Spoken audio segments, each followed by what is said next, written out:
আজকে আমরা অত্যন্ত বিক্ষুব্ধ হয়ে রাজপথে নেমে আসতে বাধ্য হয়েছি। আমাদের কথাগুলো অত্যন্ত পরিষ্কার। আমরা ধর্ষণ এবং জেনা ব্যভিচারের জন্য সর্বোচ্চ শাস্তি প্রকাশ্যে প্রয়োগের দাবি জানাই। সরকার ইতিমধ্যে আংশিক দাবি পূরণের পরিবেশ নিশ্চিত করবার পদক্ষেপ নিয়েছে। আমাদের দাবি পরিষ্কার, সেই শাস্তি জনসম্মুখে প্রকাশ্যে প্রয়োগের ব্যবস্থা করতে হবে। যেন একটা ধর্ষণের শাস্তি, একটা ব্যভিচারের শাস্তি দেখবার পর সমস্ত লম্পটদের বুকের মধ্যে ভয়ের কম্পন তৈরি হয়ে যায়।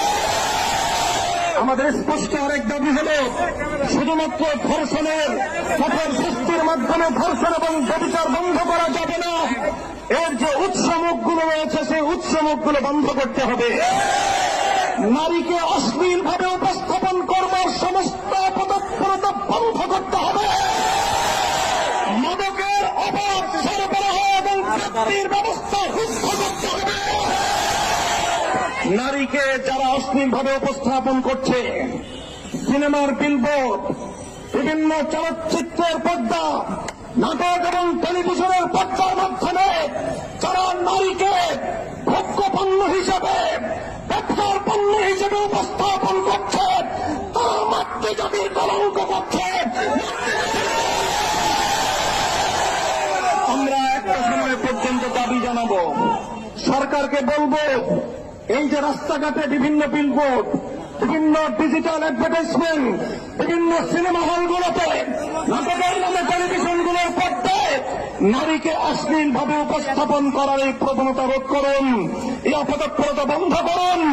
একটা সময় পর্যন্ত আমরা দাবি জানাবো।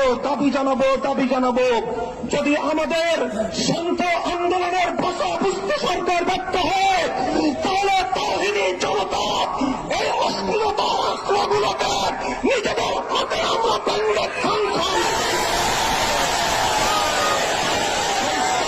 বলতে চাই।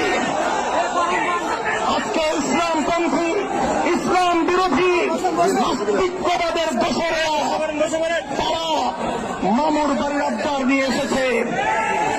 ওরা ধর্ষণ বন্ধ করতে চায় না, ওরা ধর্ষণ বিরোধী বিভিন্ন সংগ্রাম এবং বিভিন্ন সমাবেশের নামে রাজপথে প্রকাশ্যে নারী পুরুষ তারা অশ্লীল এবং যৌন আচরণের মাধ্যমে গোটা দেশ এবং জাতিকে কলঙ্কিত করার পরে তারা চালাচ্ছে। আরেকদিকে গোটা দেশে সিনেমা ব্যভিচার ধর্ষণের উস্কানি দেওয়ার জন্য অশ্লীলতার আখড়া সিনেমা হলগুলোকে উন্মুক্ত করে দেওয়া হচ্ছে।